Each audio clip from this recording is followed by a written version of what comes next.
Today we're talking about triangle pleat intersections. So that means I've got these three pleats that are all coming together, but they're not forming a twist, they're laying down flat.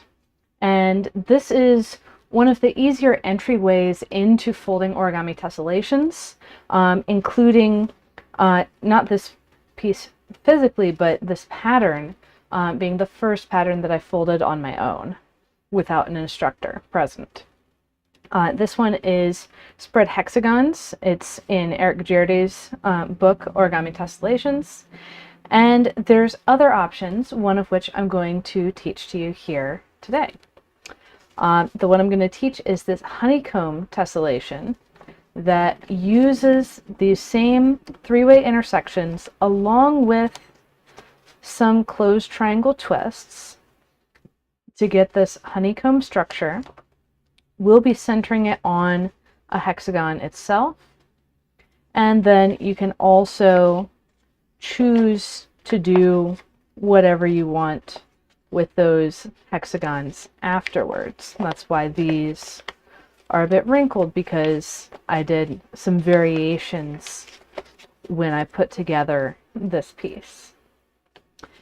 Then there's Japanese weave type things that you can also do, and here I have two examples. These are actually the same kind of pattern, and it's actually the same intersection that you see here, the closed triangle and three triangle intersections. But you can change the size of the triangle that you use to space them out really as much as you want, and I'll be going into that more in a couple weeks when we talk about general triangle twists and get all kinds of different patterns. So the final option I'm going to show you today is using these triangle intersections on alternating sides of the paper. So where something like the spread hexagons tessellation uses these intersections all on the same side of the paper, you can also alternate sides. So I've got one intersection on this side, then I put one on the other side. And this is in a dense spacing, so it's all really locked in together. But you can get really fancy with just using these triangle intersections without any twists. So let's hop into it. We're going to start with, well, I'm going to use a 32 fold grid. You're welcome to use a 16 or a 24 or whatever you feel comfortable with. And let's go ahead and dive in and get started. So the first thing we need to do is find the center of our paper. And on a hexagon, we do that by finding the corners and finding the grid lines that go straight from the corners. So I can see that this is my center. If I don't want to track the grid lines, I can fold in half. And then I have a couple options of how to find the center from here. I can either fold along a grid line that goes out to a corner, or I can fold in half in the perpendicular direction, and that will equally find me my center point. So once we've found our center, we want to start with these three-way intersections. And the way I'm going to show you is starting with the hexagon of our honeycomb weave in the center. So like this hexagon in the center, which actually turns out to be the same way to start spread hexagons. We have these hexagons with two grid divisions per edge, and we're doing a triangle intersection at each corner. So we will start by identifying our central hexagon with two grid spacings per edge. And by the way, I'm using red for mountain folds, blue for valley folds, and I'll dash the valley folds as well. And when we have a three-way intersection, a triangle intersection, we're going to have mountain folds evenly spaced in three directions around the point of intersection. So these are all going to be mountain folds. But if we just put all of those as mountain folds, then stuff will not lay flat. Because in order to have a intersection of folds lay flat, it needs to follow a certain mathematical rule. And I'm blanking on the exact name of the rule. I think it's like Mayakawa Justin something or another. But the rule is the number of mountains and the number of valleys. So number of mountains, we've got 3. In this case, number of valleys need to be different by 2. So we're going to end up with a valley fold on each of these intersections.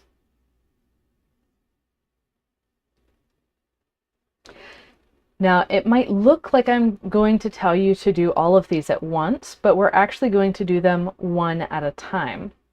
One of the other things that's going on here is each mountain fold needs a parallel valley, because in tessellations, the pleat is the basic unit, and without having each mountain have a parallel valley, then we won't actually end up with a tessellation. We'll end up with some curved ball of some sort.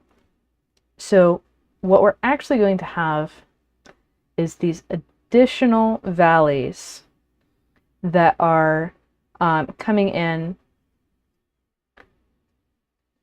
and helping us to keep all of our mountains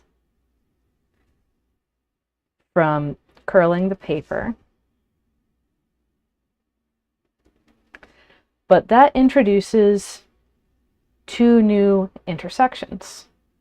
One with all valleys, which we already said is not good, and one with 2 mountains and a valley, which is also not good, because 3 minus 0 is still 3, not 2, and 2 minus 1 is 1, not 2.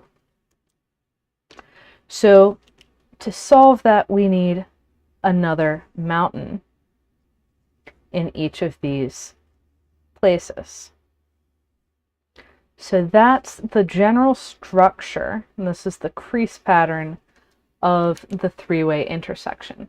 So if we take just one of these, that's the crease pattern for a 3-way intersection, a triangle intersection. It's got a 3-way intersection of mountains, a 3-way intersection of valleys, and a place where a mountain runs all the way through, and then another fold folds that already folded form. So let's see this in action. I've got, and I'm going to focus on just one 3-way intersection at a time. And the way that I bring it up is first I bring up my 3 mountains. And notice if I do that all the way, then my paper will become very not planar. But I'm just going to emphasize them, and then I'm going to lay each of them down on the side that has the valley. And by doing that, that little extra mountain comes into place automatically. So what I said earlier about this mountain going all the way through and then it being folded over again, that I knew would happen because the mountain continued straight while the fold that came in elsewhere was reflected over the mountain.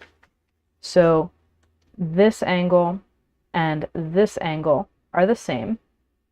And also it changed fold orientation that told me that the mountain fold came through first, and then we close on top. So we've got one of these intersections. Now it's time to go around and put in the rest. So I'll rotate to the next part of my paper. Notice that even though I have my crease pattern all drawn out, I'm not trying to put it all in at the same time. I'm doing a little bit and then opening a pleat where it's hitting a three-way intersection of mountains.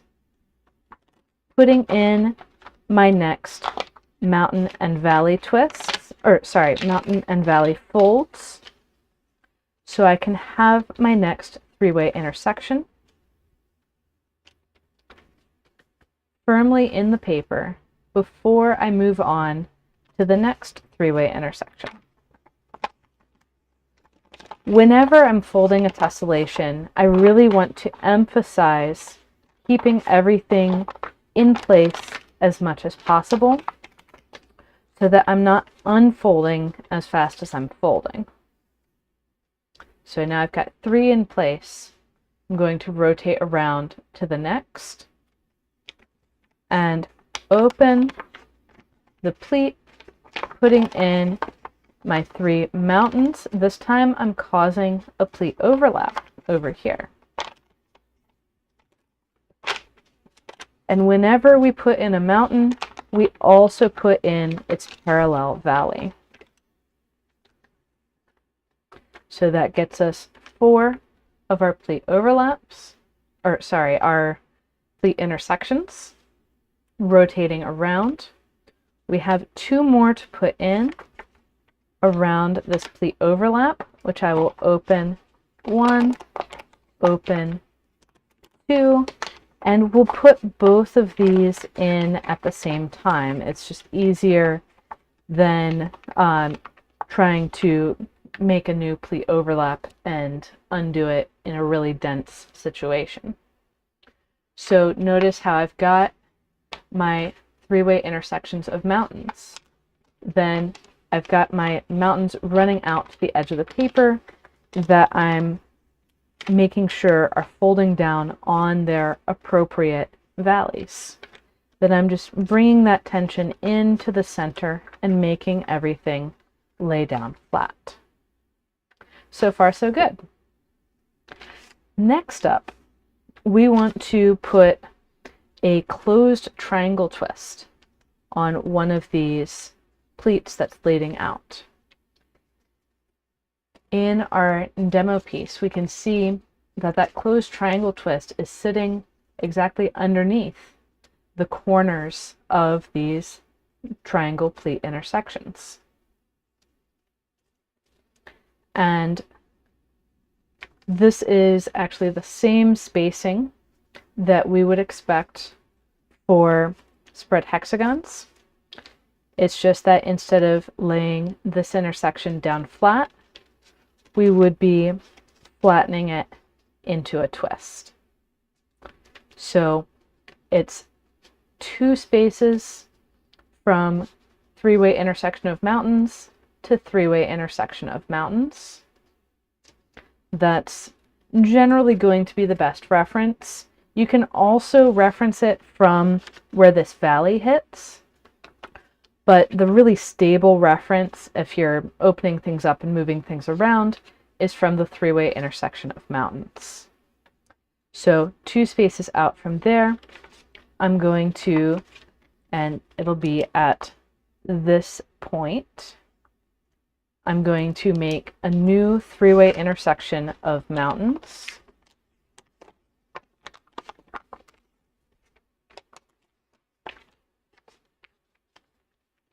And I'm going to keep the valley from before, which means that since this is a twist, that determines the direction of my other 2 valleys. And once I have this twist in place, I can go ahead and push down to squash, notice that I was pushing from out at the corners, not up on the corners, but out slightly, and then pushing from the top. One thing about this is you might want to do this on all 6 of your pleats from the center right away, but there's actually intermediate steps in between. So before we do this on all of our pleats, I'm going to show you how to move from one to the next. So there's a couple things to keep in mind. One is how your pleat overlaps are going to be. We're not going to have the possibility of completely friendly pleat overlaps in this stage around. But with an awareness of what we're doing, we can give ourselves more room to work with instead of less. So if I were to go this way and set up my next 3-way intersection for my triangle twist, this pleat overlap would be kind of close and crunchy and dense to work with. But if I go this way on top of the pleats that are spreading away from each other and put in my new 3-way intersection for a triangle twist centered, again, 2 spaces from the previous 3-way intersection, then my pleat overlap is a bit more reasonable. And this is a going by feel thing. You might find that the other direction works better for you. But this is how I'm going to do it. And we'll see when we loop all the way around, we'll have to do one of them at least in the other way. And so we've got a pleat overlap here. And what I'm going to do is I'm going to match this hexagon edge. It's going to have 2 triangle pleat intersections. So bringing this up, it's going to make this I-beam structure with 2 spaces between the 3-way intersections. And the triangles are laying down, and we can lay this new I-beam on top. So we're effectively filling in a turtle shell all the way around, and we're going to completely hide these twists by the time that we're done. So then rotating around, I'm going to repeat those steps. So my next triangle twist will be on my next pleat coming out of the central hexagon.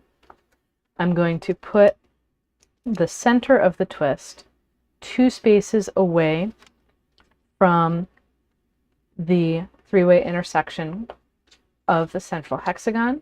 And that's 2 spaces by counting grid. It's not in the folded form looking at some orientation. It's no, along this grid line, we're going 1, 2 spaces, putting in a 3-way intersection, and then making sure that our valleys are oriented so that we can squash this 3-way intersection into a closed triangle twist.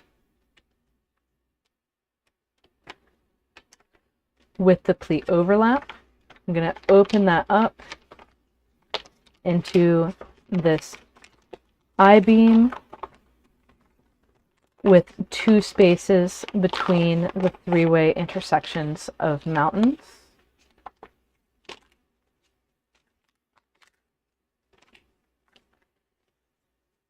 So we've got that I-beam structure, and we're going to lay that down over the twists, meeting up with our central hexagon. So far, so good. And I just need to repeat that all the way around. So I'll find my next position of three-way intersection that will be a twist.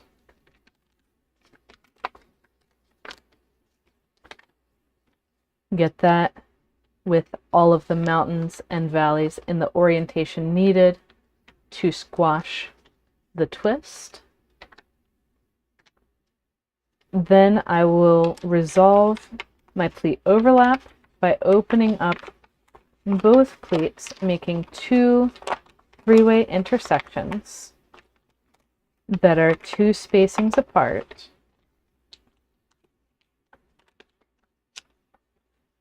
And lay them down on top of my two triangle twists. Rotating will continue with the same steps again.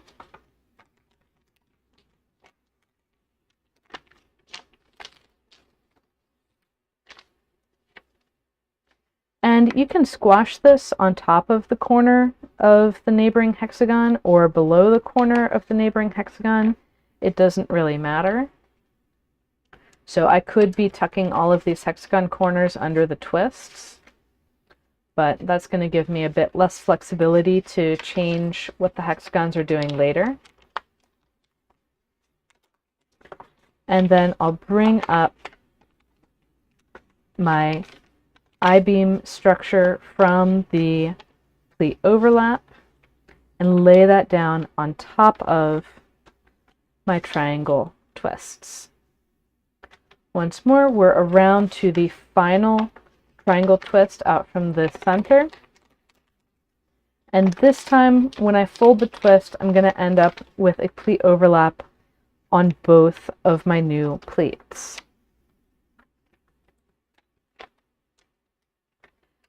I'll resolve the bottom one just like I have been doing. And I'll resolve the top one in the same way, but it'll be a little bit more difficult to pull out. So we can see why we went in one direction instead of the other. Here I need to make sure that I'm popping that bottom pleat out so I can get my new three-way intersections, my triangle intersections, and get those all into place.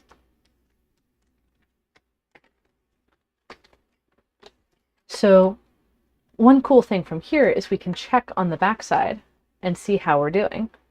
So we've got this first little hexagon in the honeycomb, and we're going to continue adding more of these as we go. But all of the work is being done from this side. So next up, we have our central hexagon, and we've got these outer shapes that are going to end up being identical to the central hexagon. So 2 spaces per edge, 2 spaces per edge, and instead of running this through as a pleat overlap, which I totally could here, what I'm going to do instead is make an M. So we know that there's 2 spaces between each of these three-way intersections. So I'm going to open up the right-hand side as well. And let there be 3 new two-way intersections. Three-way intersections. 1, 2, 3, and they're evenly spaced, forming this M. And I know that the one in the middle needs to be a twist. So it's going to be a right-handed twist because these 2 on either side need to be part of the hexagons on top.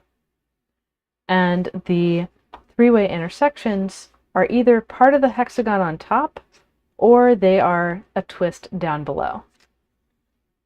And this one can't be part of the hexagon on top because neither of its neighbors can also be in the same hexagon.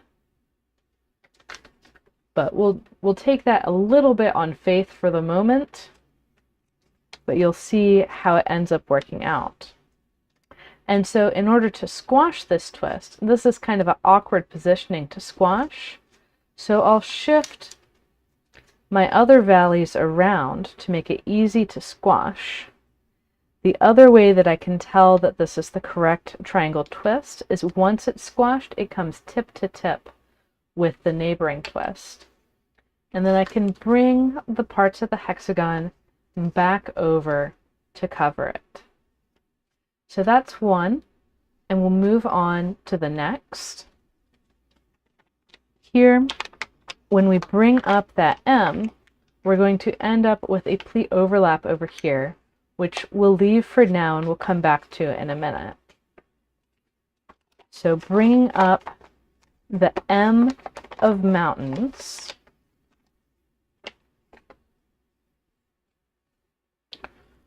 we know that the middle one is a triangle twist. So it needs to go around, and we can move the flaps on top out of the way while we squash and then bring them back. So coming back to this pleat overlap, this should look familiar from when we finished the central hexagon. We're going to do exactly the same thing here. We'll open up the pleat overlap, bring it in so we've got those two spaces on the side of the hexagon, and then set up our pleats to move around in the same direction as the ones from the rest of the hexagon. And with those flat, we can flatten the central hexagon, or the hexagon that we're working on. Then continuing around, we're going to go back to those two pleats and do the M in between. We'll have a three-way intersection on the edge of the hexagon on both sides.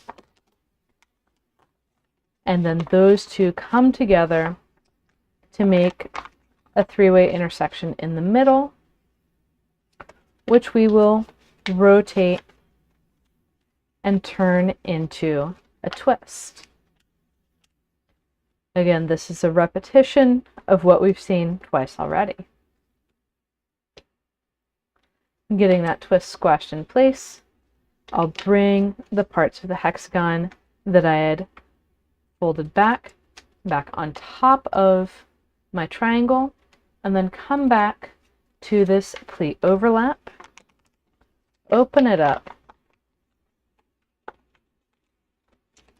and put in the two three-way intersections that will close my hexagon. Coming on around, we've got those two pleats closed together again, or rather the tube pleats.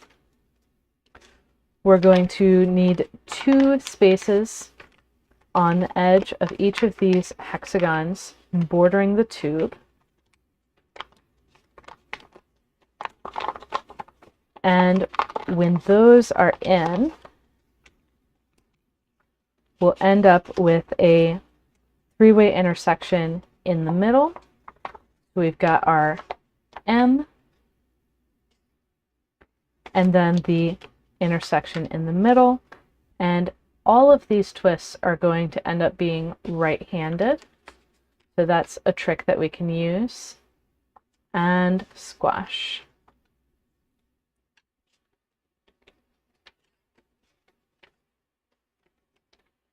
And coming back to our pleat overlap, we're going to open that up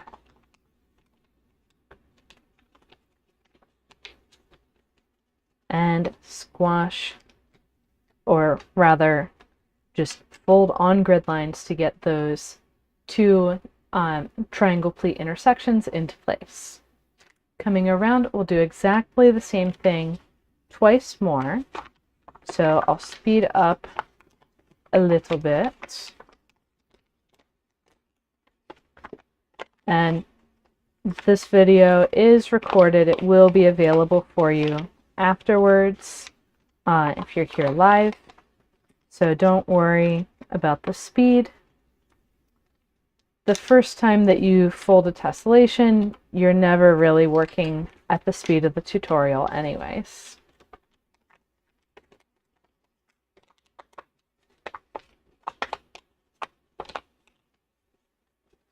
So getting another hexagon closed, moving on to the next.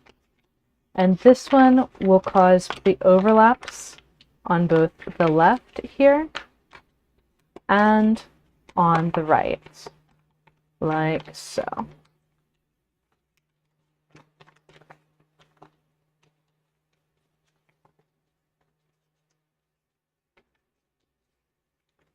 And squash.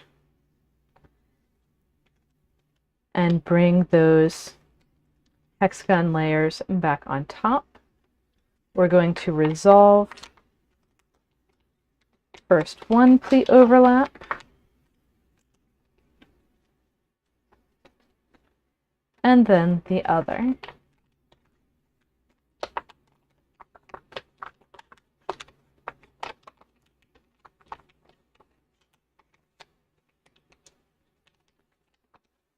So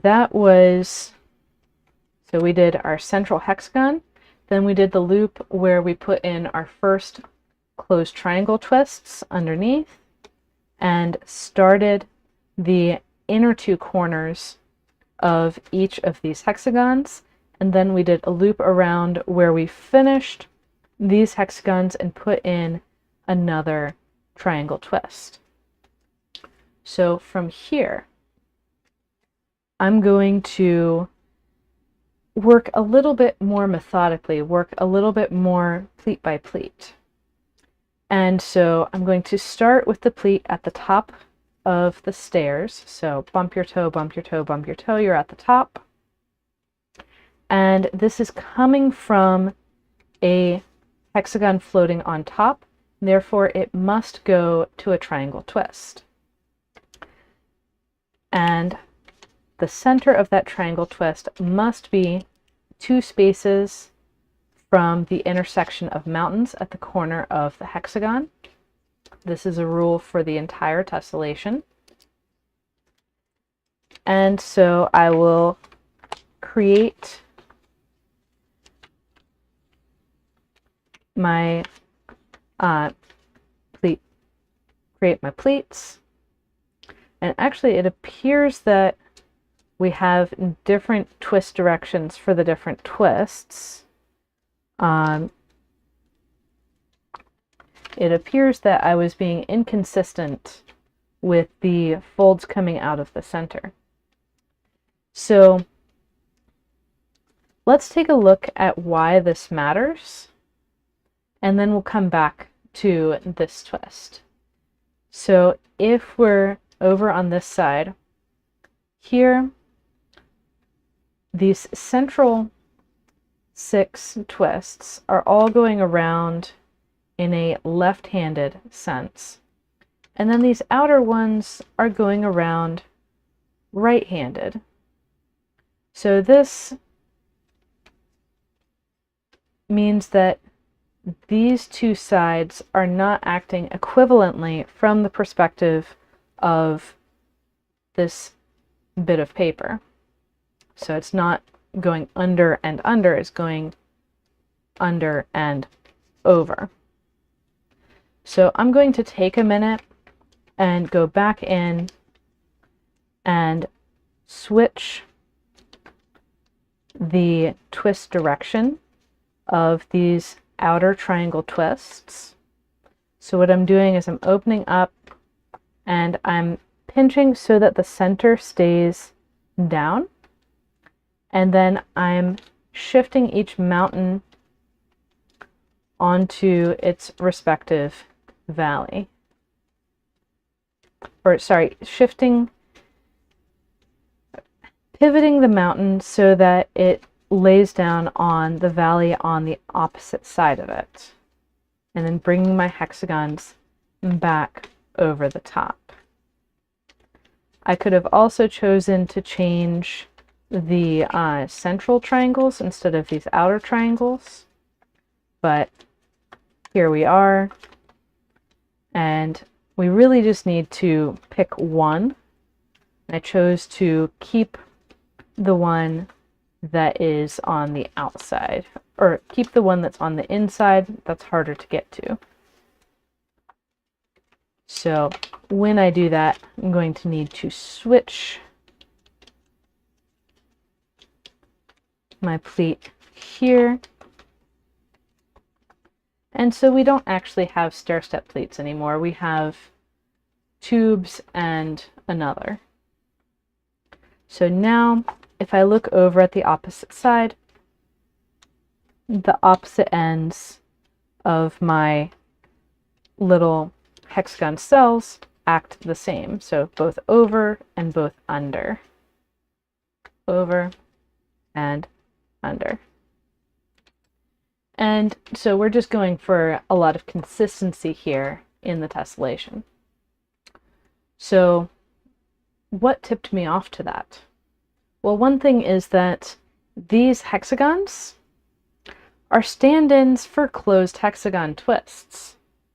And we'll see a little bit more of that at the very end, but they need to be in the same orientation to assure everything is happening consistently. So opening up this pleat overlap, I'm going to make that I-beam with two spacings between the three-way intersections and lay it down on top of my two triangle twists. Then I have a new pleat overlap over here, and that is going to be resolved with a three-way intersection that makes a third corner on this hexagon and a triangle twist, closed triangle twist.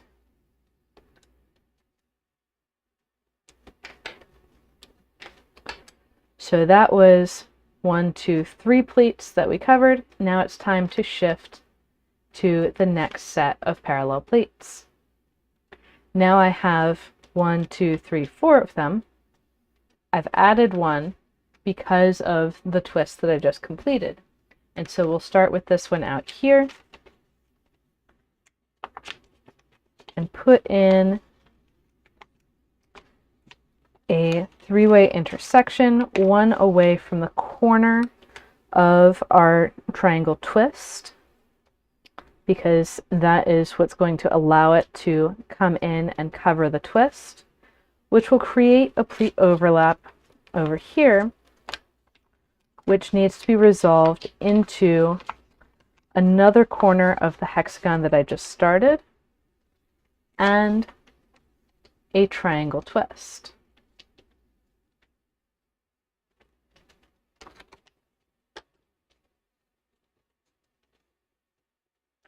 Which causes a pleat overlap, which can be resolved with that I-beam between two three-way intersections that start the next hexagon, which causes a pleat overlap, which can be resolved into, so we've got that same I-beam, that same two spaces between three-way intersections of mountains, but one of them is going to be a intersection and the other is going to be a twist.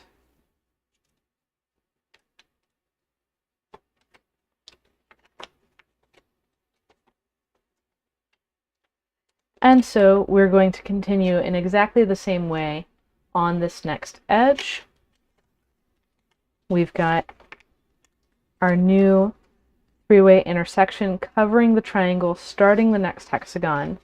The pleat overlap splits into a triangle twist underneath and another corner of the new hexagon on top.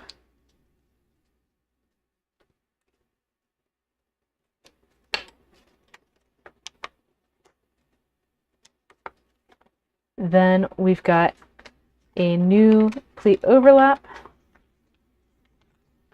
where we're going to put in 2 corners of a new hexagon, which causes another pleat overlap, and we'll resolve that with the 3rd corner of this hexagon and a new triangle twist.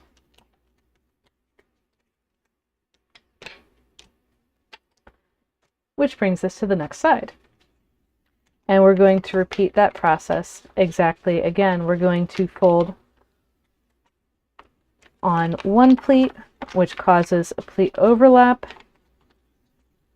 and gets us to resolve that pleat, which causes a pleat overlap. And we're cycling through. We're causing pleat overlaps and then resolving them with twists and 3-way intersections, which causes more overlaps, which will resolve with twists and pleat intersections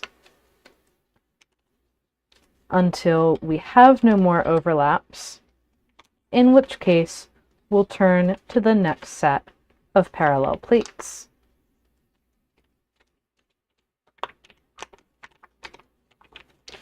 Notice that I'm being very careful to keep pleats closed if I'm not directly working on them.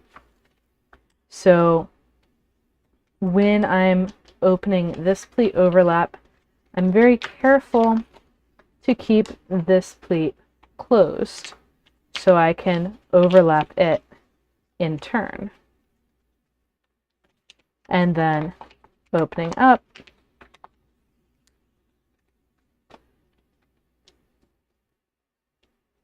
I can get these flaps of paper out of the way temporarily and then bring them back to cover the twist.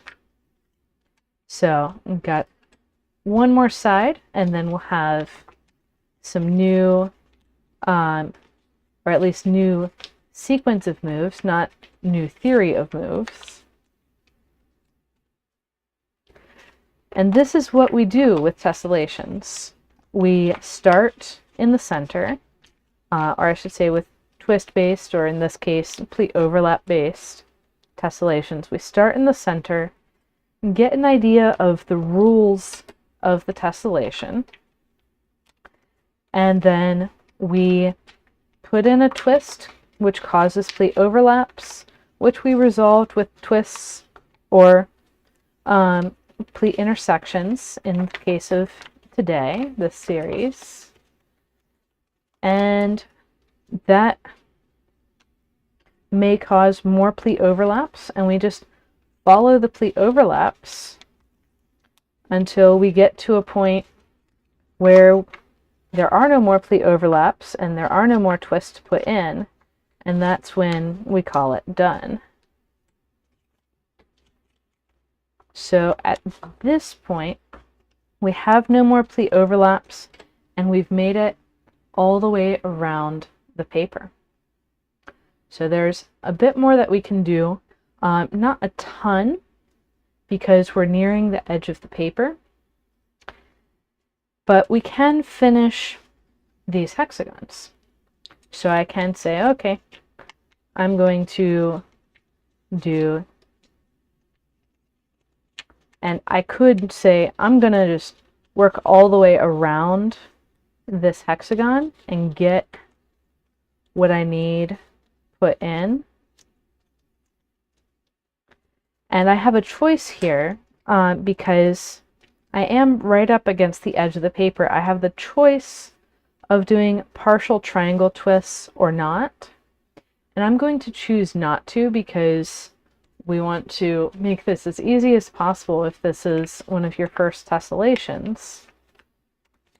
So I don't want to be getting too particular about exactly what's going on here at the edge.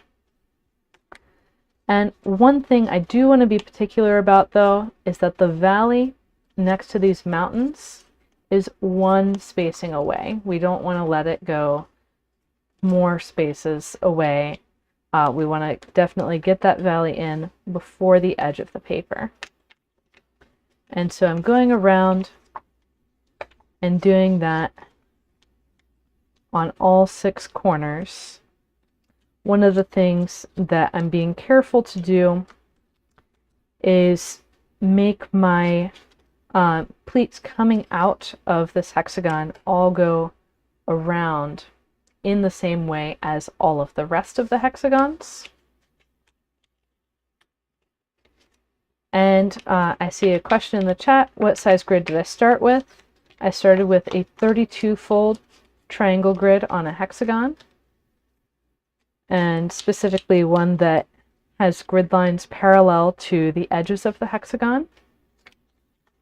And one of the things that we're seeing here that we run into with the spread hexagons tessellation as well, and also the tessellation with a whole bunch of closed triangle twists and sleigh packed together, because these are all the same structure. There are these 3-way intersections that have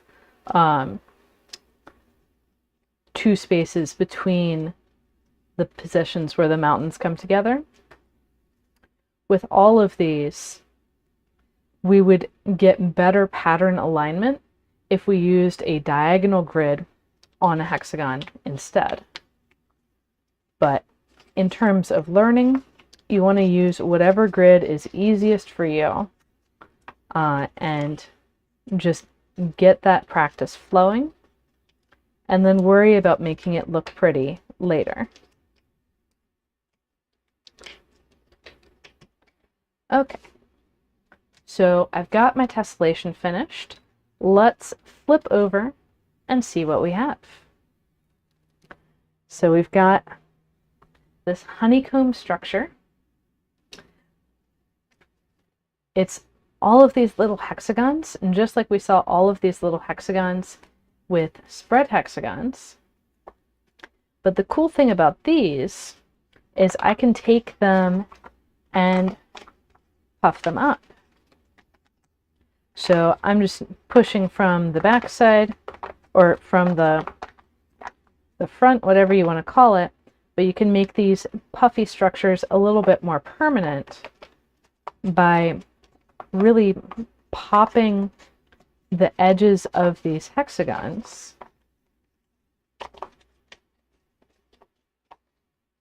and getting a much deeper hole. And like I mentioned before, we can also turn these hexagons into a hexagon twist. And yeah, Catherine, I love honeycomb structures as well. It's one of the great attractive things about tessellations. We can take this structure and basically yoink it around and twist it down to do a closed hexagon twist. So that's another option. So we could have these flower structures surrounded by hexagon holes and really start playing with the versatility of this structure. So once you have this structure, I encourage you to play around with it and see what other patterns you can make with it. There's really a lot that you can do, from like the hexagon, from the hole, you can also like bring all of these flaps in to the center of the hexagon and make like a closed pinwheel type thing that will push a button up on the other side. You can, I'm going to make this one a hole as well, just keeping the symmetry of the sampler. Let's see, what else can you do with this? You can, you can choose to squash some more triangles You can get 3 of them in at a time